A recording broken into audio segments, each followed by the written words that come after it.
हर हर महादेव दोस्तों, ओम नमः शिवाय। आप सभी पर महादेव अपनी कृपा सदैव बनाए रखें। आज की वीडियो में आप जानेंगे भादो मास के दूसरे प्रदोष व्रत के बारे में। प्रदोष काल का शुभ समय क्या रहेगा, प्रदोष व्रत किस दिन रखा जाएगा, पूजा विधि क्या रहेगी। तो आप सभी लोग वीडियो में बने रहिएगा और वीडियो को पूरा ज़रूर देखिएगा। प्रदोष व्रत हर महीने के दोनों पक्षों की त्रयोदशी तिथि को रखा जाता है। पहला कृष्ण पक्ष और दूसरा शुक्ल पक्ष। सनातन धर्म में प्रदोष व्रत का बड़ा ही महत्व माना जाता है। यह व्रत भगवान शिव को समर्पित होता है। कहते हैं इस व्रत में भगवान शिव की विधि विधान से पूजा अर्चना करने से भक्तों को शुभ फलों की प्राप्ति होती है। प्रदोष व्रत के दिन भगवान शिव और माता पार्वती की पूरे विधि विधान से पूजा की जाती है।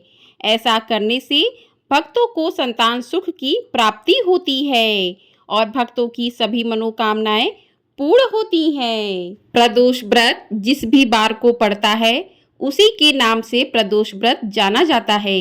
यदि रविवार को प्रदोष व्रत पड़ता है तो उसे रवि प्रदोष व्रत कहा जाता है। रवि प्रदोष व्रत व्यक्ति के कल्याण के लिए और बहुत ही शुभ और मंगलकारी माना जाता है। मान्यता है कि पूर्ण श्रद्धा और विधि विधान के अनुसार कोई भी इस व्रत को करता है और इस व्रत की कथा को पढ़ता अथवा सुनता है तो उस पर भगवान शिव की कृपा बरसती है, जिसके परिणाम स्वरूप उसकी सभी मनोकामनाएं पूर्ण होती हैं और उसके जीवन में सुख व समृद्धि भी आती है। आइए अब जान लेते हैं कि भादो मास के शुक्ल पक्ष का प्रदोष व्रत कब है, त्रयोदशी तिथि कब से प्रारंभ होगी और कब समाप्त होगी। त्रयोदशी तिथि प्रारंभ होगी 15 सितंबर रविवार शाम 6:12 से लेकर और त्रयोदशी तिथि समाप्त होगी 16 सितंबर सोमवार दोपहर 3:10 पर। यानी कि 15 सितंबर रविवार की शाम को त्रयोदशी तिथि प्रारंभ होगी 6:15 पर 6:12 से और 16 सितंबर को सोमवार को दोपहर में ही त्रयोदशी तिथि समाप्त हो जाएगी। तो प्रदोष व्रत की पूजा जो है वो प्रदोष काल के समय में ही की जाती है। तो प्रदोष काल का समय जो है वो हमें त्रयोदशी तिथि में प्राप्त हो रहा है 15 सितंबर दिन रविवार को। तो साल 2024 का जो भादो मास का शुक्ल पक्ष का प्रदोष व्रत है वो 15 सितंबर को ही मनाया जाएगा, उसी दिन पूजा की जाएगी और रविवार को रहेगा तो रवि प्रदोष व्रत के नाम से जाना जाएगा। अब जान लेते हैं प्रदोष काल का शुभ मुहूर्त क्या रहेगा। तो प्रदोष काल का शुभ मुहूर्त रहेगा शाम 6:26 से लेकर 8:46 तक का, यानी कि 6:30 बजे से प्रारंभ हो जाएगा और 8:46 तक प्रदोष काल का शुभ मुहूर्त रहेगा। इसी शुभ मुहूर्त में आपको भगवान भोलेनाथ माँ पार्वती का विधिवत पूजन करना चाहिए। प्रदोष काल का समय सूर्य अस्त होने के 45 मिनट पहले और बाद का समय होता है। इसी समय में भगवान की पूजन करना चाहिए। तो प्रदोष व्रत के दिन सुबह जल्दी उठकर स्नान आदि से निवृत्त होकर स्वच्छ वस्त्र धारण करें। उसके बाद जो है आप सुबह की जिस प्रकार से पूजा करते हैं उस प्रकार से पूजा करें और व्रत का संकल्प भगवान भोलेनाथ के सामने अवश्य लें। सुबह दीपक जलाएं आप। तो संकल्प में आप भगवान भोलेनाथ से कहें कि आज आपने प्रदोष का व्रत किया है, हे भोलेनाथ बिना किसी अड़चन के मेरा व्रत पूर्ण करने में मेरी मदद करें। इस प्रकार से आप व्रत का संकल्प लें। उसके बाद शाम में प्रदोष काल के समय में शुभ मुहूर्त में आप पूजा करें। पूजा के लिए सबसे पहले आप एक चौकी लें। चौकी पर लाल या पीले रंग का वस्त्र बिछाएं। सफ़ेद रंग का वस्त्र भी बिछा सकते हैं, भगवान भोलेनाथ को सफ़ेद रंग प्रिय होता है। उसके बाद आप भगवान भोलेनाथ और माँ पार्वती की तस्वीर को स्थापित करें। यदि आपके पास कोई फोटो है तो उसे रख सकते हैं, कोई मूर्ति है तो उसे रख सकते हैं। और उसके बाद अभिषेक करें भगवान भोलेनाथ का। दूध, दही, घी, शक्कर, शहद, पंचामृत से अभिषेक करें। अभिषेक करने के बाद पुनः जल से अभिषेक करें और उसके बाद भगवान भोलेनाथ को उनकी प्रिय वस्तु बेलपत्र, भांग, धतूरा, सफ़ेद पुष्प, माला, आंकड़े के फूल, सफ़ेद मिठाई, सफ़ेद चंदन, धूप, दीप इत्यादि नैवेद्य अर्पित करें।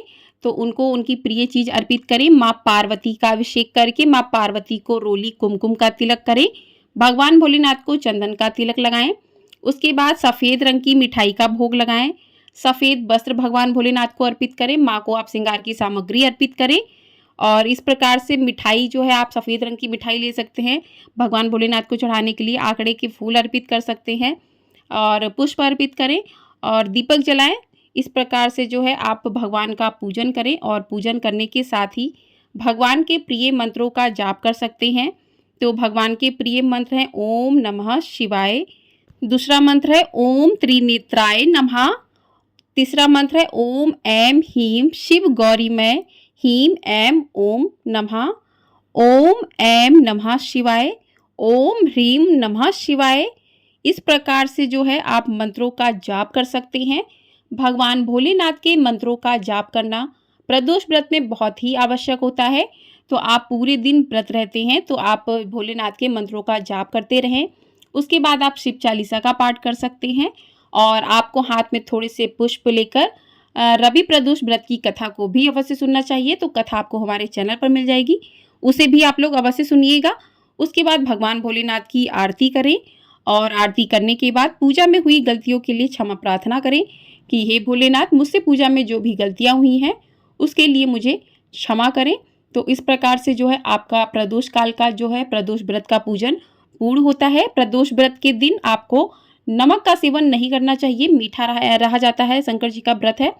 यदि आपका स्वास्थ्य ठीक नहीं है तो आप जो है नमक का प्रयोग, सेंधा नमक का प्रयोग कर सकते हैं।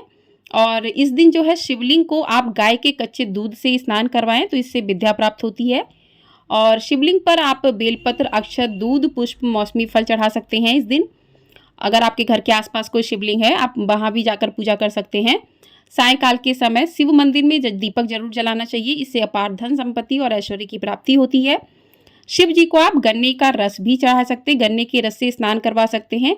तो ऐसा करने से लक्ष्मी की प्राप्ति होती है। और जूही के पुष्प से शिव जी का पूजन करने से धन, घर में अन्न धान्य जो है भरा रहता है, दरिद्रता नहीं आती है। और प्रदोष काल में स्फटिक के शिवलिंग पर गंगा जल, दूध, दही, घी, शहद और शक्कर से स्नान कराने पर धूप दीप जलाकर मंत्र जाप करने से समस्त बाधाओं का शमन होता है। शिव जी को शुद्ध जल से स्नान करवाने पर व्यक्ति की सभी इच्छाएं जो हैं वो पूरी होती हैं।